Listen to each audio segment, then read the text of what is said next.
আসসালামু আলাইকুম রহমতুল্লাহি বারাকাতু। প্রিয় দেশবাসী, কেমন আছেন? আজকে 29 নভেম্বর 2025। আজকে আমি যে বিষয়টা নিয়ে কথা বলবো সেটা হচ্ছে গিয়ে বাংলাদেশে সাম্প্রতিক একটি ঘটনা। আল্লাহ ওর আমাদের পবিত্র রব, আমাদের মহান রব আল্লাহকে নিয়ে বাংলাদেশে এক বাউল ফাউল তিনি আল্লাহর শানে গুস্তাখি করেছেন, আল্লাহর অস্তিত্বে বেয়াদবি করেছেন। এক বেয়াদব, এক বাউল ফাউল। তো সাম্প্রতিক এই বাউল ফাউলের পক্ষে কিছু দেশবিরোধী শক্তি এবং ভারতীয় এজেন্ডা বাস্তবায়নকারী কিছু শক্তি ঐক্য হয়ে তাদের পক্ষে কথা বলছে, এবং এই জিনিসটা খুবই খুবই একটি কষ্টের বিষয় হচ্ছে এদেশে আল্লাহর শানে বেয়াদবি করে, গুস্তাখি করে, এটা কোনো সমস্যা নয়, কিন্তু বাউল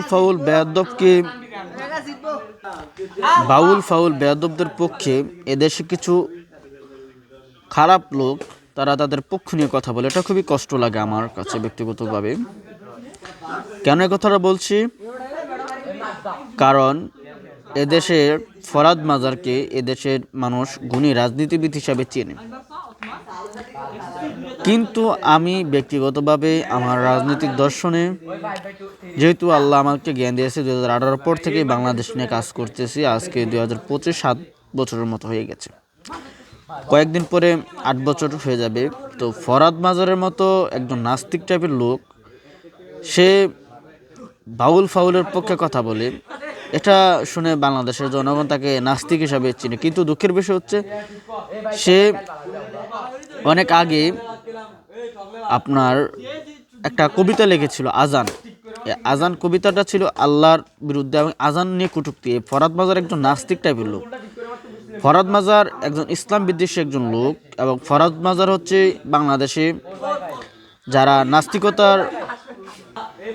নাস্তিকদের ভরণ পোষণ এবং তাদেরকে সহমত দিয়ে বিভিন্ন সময় বাংলাদেশে এস্টাবলিশ করে, এই প্রতিষ্ঠিত করে এই ফরহাদ মাজাররা।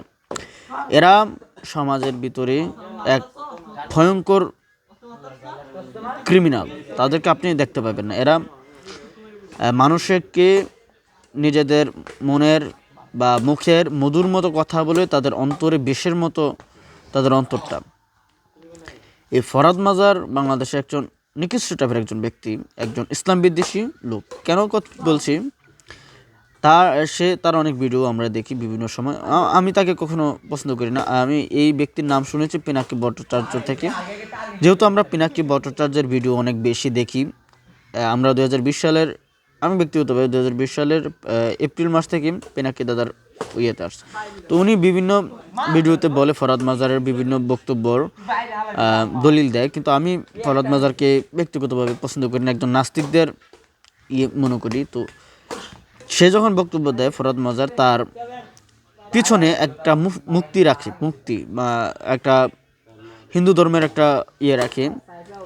তো সে একজন উগ্র টাইপের ব্যক্তি, তার কোনো ধর্ম নেই, তারা হচ্ছে নাস্তিক, শাহবাগী, এবং শাহবাগী শ্রেণীর একটা শক্তি এবং শাহবাগীদের একটা বড় ধরনের রাজনীতিবিদ হচ্ছে এই ফরহাদ মাজার, শাহবাগী শক্তি। এই ফরহাদ মাজার সবসময় ইসলাম বিদ্বেষী কার্যক্রমে মানুষকে উৎসাহিত করে। বর্তমানে এই বাউল ফাউলের পক্ষে ফরহাদ মাজার বর্তমানে তিনি কাজ করছেন, এবং ফরহাদ মাজার একজন খুবই খারাপ টাইপের লোক। আমি কি বলবো এখন, ফরহাদ মাজারের তো একটা নাস্তিক, তার সাথে ঢাকা বিশ্ববিদ্যালয়ের আরেকটা পাগল রয়েছে, মেঘলাল বসু হচ্ছে ঢাকা বিশ্ববিদ্যালয়ের। সে 2016 সালে ঢাকা বিশ্ববিদ্যালয়ে অ্যাডমিশন নিয়েছে। সে এখনও ঢাকা বিশ্ববিদ্যালয়ে রয়েছে। 16 থেকে এ পর্যন্ত 9 বছর যে লোক অনার্স শেষ করতে পারে নাই, মেঘলাল বসু, সে ঢাকা বিশ্ববিদ্যালয়ে। সে বিভিন্ন সময় ইসলাম বিদ্বেষী কথা বলে, কিন্তু আমার প্রশ্নটা হচ্ছে, সে তো হিন্দু, সে আল্লাহকে গুস্তাখি করছে, বাউল ফাউল। এই বাউল ফাউলের পক্ষ নিয়ে সে কথা বলতে আসছে, আজারির বিরুদ্ধে মামলা দেবে, আমির হামজার বিরুদ্ধে মামলা দেবে। সে কে? সে কি? মেঘলাল বসু কি মুসলমান বা বর্তমান বাংলাদেশের কোনো মুফতি মুহাদ্দিস? তো হিন্দু। সে মেঘলাল বসু কেন আল্লাহকে নিয়ে গুস্তাকি করেছে, সে গুস্তাকি করেছে এটা মুসলিমদের ব্যক্তিগত ব্যাপার, সে কোনো এই বিষয়ে ঢুকবে কেন? তো বাংলাদেশে মেঘলাল বসুকে যতক্ষণ না বাংলাদেশে জয় বাংলা করে না দেওয়া যাবে ততদিন এই দেশে এরকম বেদব থাকবে। তার তো কাজ নাই। ইসলাম বুঝতে হলে কোরআন সুন্নাহ দিয়ে বুঝতে হবে, মুসলমানরা বুঝবে। তো এই মেঘলাল বসু প্রায় সময় ইসলাম বিদ্বেষী কার্যক্রম শুরু করে এবং সে সবসময় ইসলামকে কটূক্তি করে।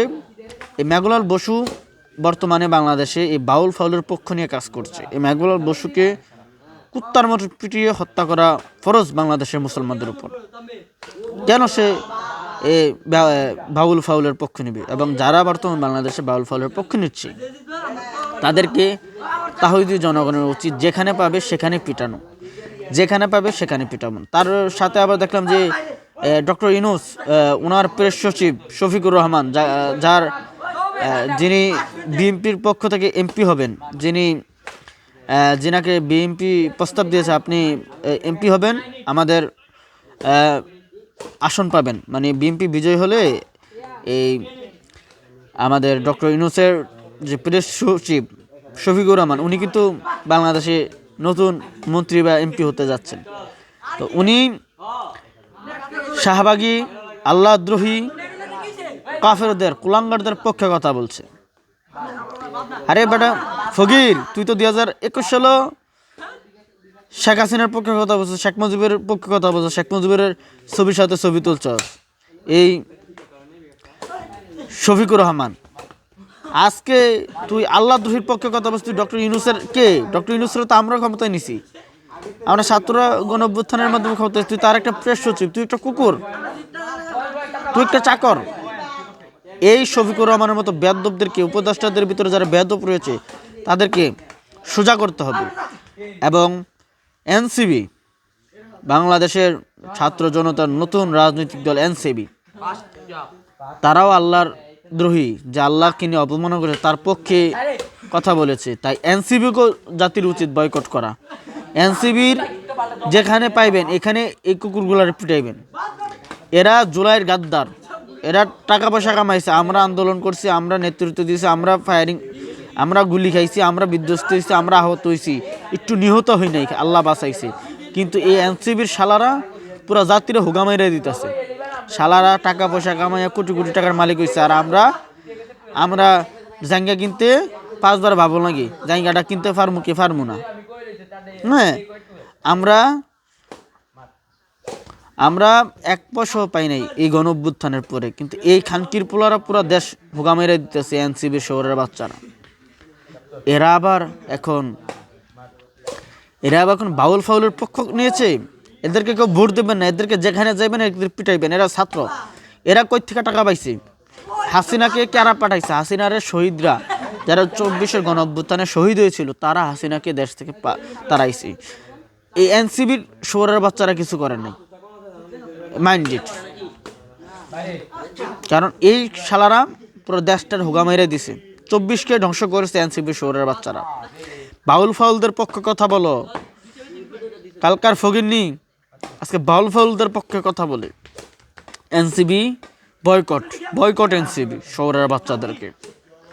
যারাই বাংলাদেশে বাউল ফাউল গুস্তাক আল্লাহদের পক্ষ নেবে তাদেরকে তাহিদি জনগণের উচিত পিটিয়ে হত্যা করা, কারণ তারা আল্লাহ দ্রোহীর পক্ষ নিয়েছে।